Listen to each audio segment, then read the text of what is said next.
It's Brandon. RPG Freebie is definitely free, and it is a little mini game called the Dark Blade. So I've linked down in the description if you want to pick it up on drivethrurpg. So what has happened is the Fool is someone in a fantasy world who has found the Dark Blade. The Game Master is going to narrate the story of that adventurer, the Fool. The other players are going to play spirits that are trapped inside the Dark Blade. They want to get out of the Dark Blade. So you can see it's just 2 pages here as I flip between the two. So we've got one for the players and kind of one for the Fool's errands. So this is for, it says a guide for the person running a game of the Dark Blade. And so the evil spirits have different powers, such as combat prowess, control over flames and smoke, illusion and deception, speaks prophecy, both false and true. So that's interesting, okay? So the souls of the living hold the power to set them free.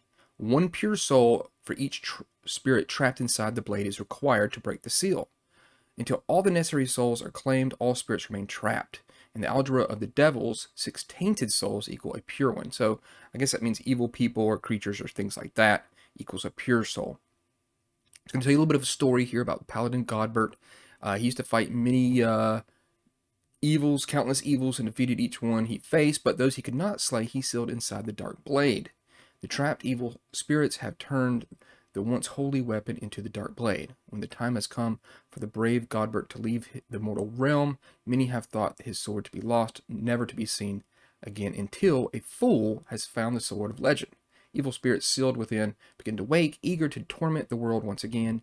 You are these spirits, and you yearn for freedom. So, it says the spirits can get a hold of his soul in 2 ways. Whenever a creature is slain by the Dark Blade, or whenever a creature that has promised them their soul dies.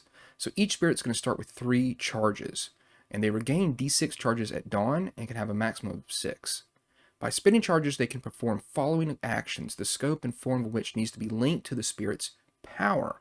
So if you are playing Grok, the primal force, it needs to be unparalleled destruction is what your power is going to be. And so that's what you need to try to focus your actions on. So you have a message, communicate with the Fool, that's 1 charge. Blade, influence the properties of the Dark Blade, making it useful or dangerous to the Fool, 1 charge. Or you have 3 charges, which is manifest, influence the Fool or his surroundings directly, both in harmful or helpful ways.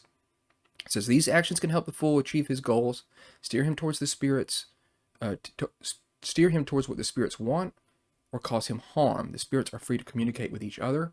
They share a goal, but not their charges. So what's the end game here? Of course, it's when the Dark Blade claims the final soul necessary to free the spirits. The blade shatters, and evils within are free to roam the realm once again. Centuries or even millennia of terror descend upon the world. If the Fool dies before this happens, it can be reclaimed by another. And if there's no real way to figure that out, you roll d6, the sword becomes lost once again, or 3 to 6, or 1 to 2, it says the sword becomes lost once again, or 3 to 6, a new Fool picks up the blade. So here's Fool's errand. So you can pretty much create the Fool here. You're going to roll up like Noble Knight, his desire is wealth, and his vice is greed, of course. And so his abilities will be tied into what the Fool is. As it says here, the Fool can do what any man should be able to do, depending on what kind of Fool they are. They might have a special skill. For example, a thief will be able to open locks, and a wizard will know some spells. The Fool has 2d6 hit points. If he goes down to 0, he dies. Harm usually means losing d6 hit points. Small harm causes losing d3 hit points, while big harm is 2d6, which is, of course, brutal. So when the Fool tries to do something, you're going to roll 2d6. You need a 7 to 9 to succeed, but at a cost, and 10 plus, the Fool succeeds. And it says when a spirit uses their power, much like I talked about before, to aid the Fool in his endeavors, add another d6 to the roll. Always use only the 2 highest rolls. If 666, the number of the beast, is rolled on any number of dice, the power of the Dark Blade incinerates the Fool, and the blade takes his soul for their own. It's a gruesome scene, and no one will be foolish enough to pick up the blade after witnessing it. So you can pretty much see here, they've got what is the Fool up to. Each day the Fool sets out for a new quest, hoping that it will bring him closer to achieving his desire, such as, like we said before, wealth.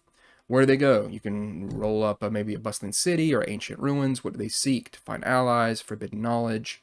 What obstacles they face? A deadly trap, maybe a magic of old, fierce opponents.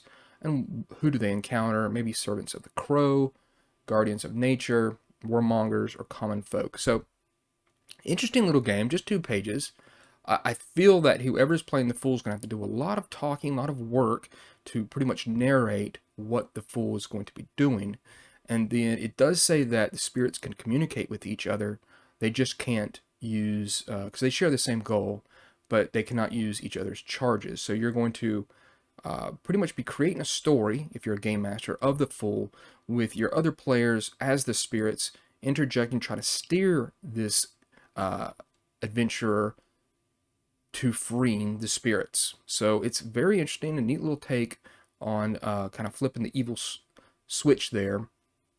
And it's one where you're gonna have to, I think, have some good role playing, you know, off the cuff type interactions, as you're going to need to change with whatever's happening. And of course, like going into a dungeon or something, that could be very brief description when you're running this, and then giving your players as the spirits opportunity to try to corrupt or change or influence the situation that the Fool gets into. So neat game. If you check it out, let me know what you think, and thanks for watching.